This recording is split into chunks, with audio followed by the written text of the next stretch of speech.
friend, they were very helpful in her life.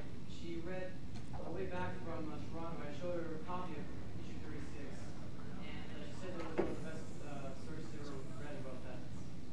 Thank you. It's a masterpiece. It's an absolute masterpiece. That's the greatest piece of art I ever saw. Hey, you props, sir. Thank you. Absolutely. And when we did the Heroes book to try and raise funds for the firemen and the police widows and orphans, I said, I can't do that.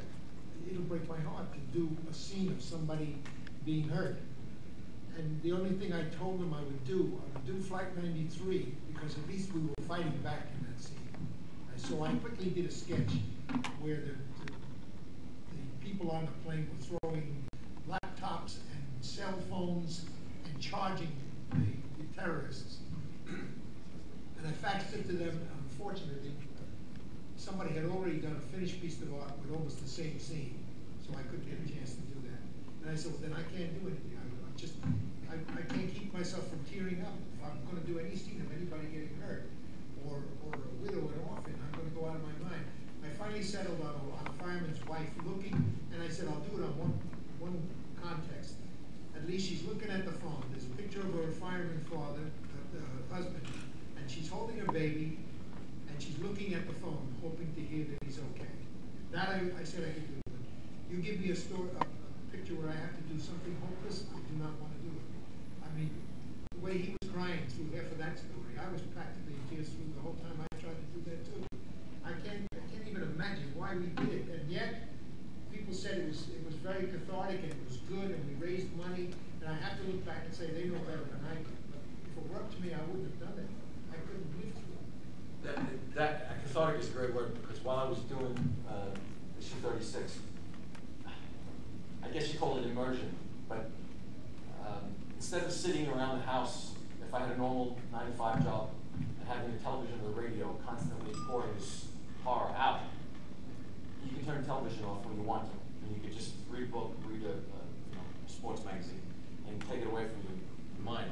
This was on, I had to have the television on behind me constantly for updated versions of the site, the Twin Tower site. Because by the time I started, by the time it came out, it would have been completely cleaned up, or not complete, but it would have been advanced to the point where it was cleaned up. So I tried to keep it up to date as possible. So I had it on behind me. I had reference from newspapers and magazines all over the room. I had plastered with this. And I don't know if you've ever seen Clockwork Orange. They prop his eyes open so he becomes numb to violence. This is basically what happened. After a certain amount of time, it didn't affect me emotionally. Like, I wasn't crying anymore. I was actually working. So the last 3 weeks, I did the majority of the book, as opposed to the first 2 weeks where I just kind of moped and felt sorry for myself. And then I got a phone call from Greg Horan, a retired firefighter who lost 42 of his friends. And he didn't call to tell me that.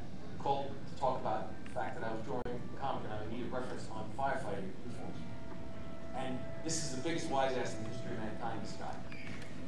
Nobody's a bigger wise ass, and he was choking up on the phone. And it just kind of sets you, I can't feel sorry for myself anymore. This is a lot worse off. And it made it easier for me to draw, which is silly, but it kind of put things into perspective.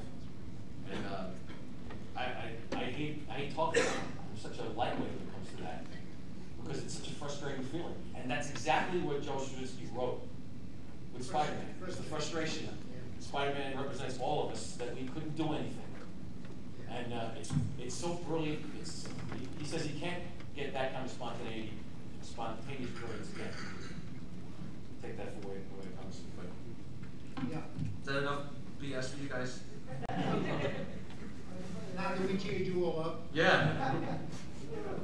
On a lighter note, I just wanted to say that one of the first comics I ever bought was Briefly, that my brother and I used to read it. But it was still a separation between it, because he was doing romance books. And then I recall him working on Daredevil issue 12 with Hazar up in the tree and Plunder surrounding him. And I remember asking him, I don't know how the conversation began. No, I was 8 or 9. 64. Well, that's right. And I remember asking him, who's this guy and what's going on? And he proceeds to tell me that guy up in the tree is basically Tarzan with a saber-toothed tiger almost. great. I've seen tons of them. And this guy here in the costume with the horns on his head, this guy called Daredevil. I said, wow, who is he? Well, he's an acrobat. And before he could explain, I said, who are the guys around with the guns? Well, those are the, that's the plunderer, and those are his men, and they're pirates, and they want to kill Daredevil. Oh, really? Oh, that's great. How's he get out of it? Well, he's got these special powers. And the eyes started getting, and then he explained to me that Daredevil was blind. Oh my, what? That can't be. And then he explained to me. Probably it was late because I was asking him so many questions. And I think once he explained to me who Daredevil was, and he has special powers, and he's a superhero, that was it. I was locked in. I could not be dissuaded from that point. You didn't stop growing after that. That was the greatest, I mean, the light bulb, the whole 9 yards, because that was so vivid. And remember, at that time, this is 1965, there's nothing but 5 or 6 channels in New York. And all I watched was black and white movies, a couple of color movies in the theaters, but this was complete. It's like watching the Wizard of Oz going from black and white, all of a sudden you're in a colored world. That's what it was to me. And that was the moment. I think that might have done it. You want to have this guy pick him out? Go over there and dip your hand into the barrel. Okay, man, excuse me, man. You got my thing. Oh, I think you keep that, don't you? Yeah, that's good. That's your, you put the half in there? Yeah. Yes.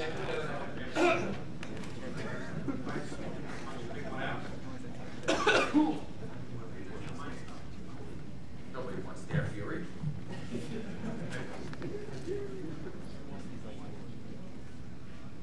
Everyone got their tickets out? Now this person gets all of them? Don't get one. We'll do 4 people are going to. But this, you know what? Add this to the good one. Okay, 3 people. That's 3 people. 0, 1, 9, 5, 3, 7, 7. 377. All right.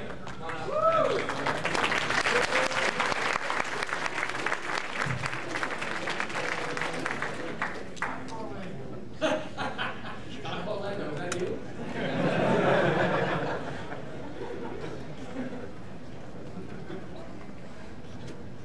Let me guess. Which one do you want? This is not finished yet. Oh, that's nice. Or you may not You be- have a choice. You may not be a Spider-Man. You got, yeah, you want to hold those up? You got the Hulk, Nick Fury, and Spider-Man. Spider-Man and Nick Fury. Yeah, you. I get it. All right, second prize. 0, 1, 9, 5, 2, 9, 4. 94. All right.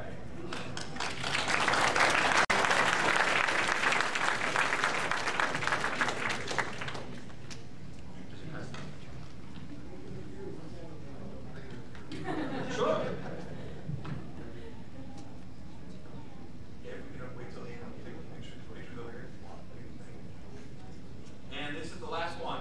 Oh, wait, which one is this? This was for the Hulk. Okay. Okay.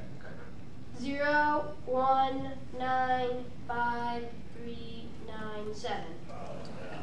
397. All right.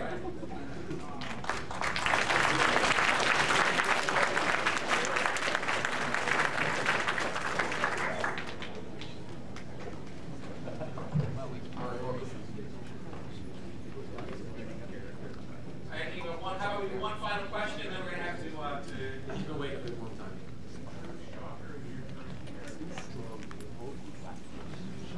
Did I do Shocker? No, Prowler. I came up with the name, the Prowler.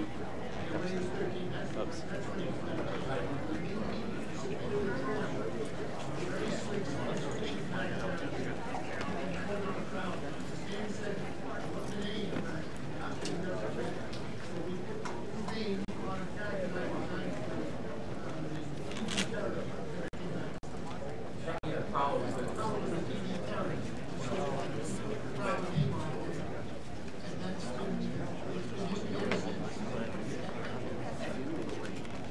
Thank you very much. Thank you all for coming.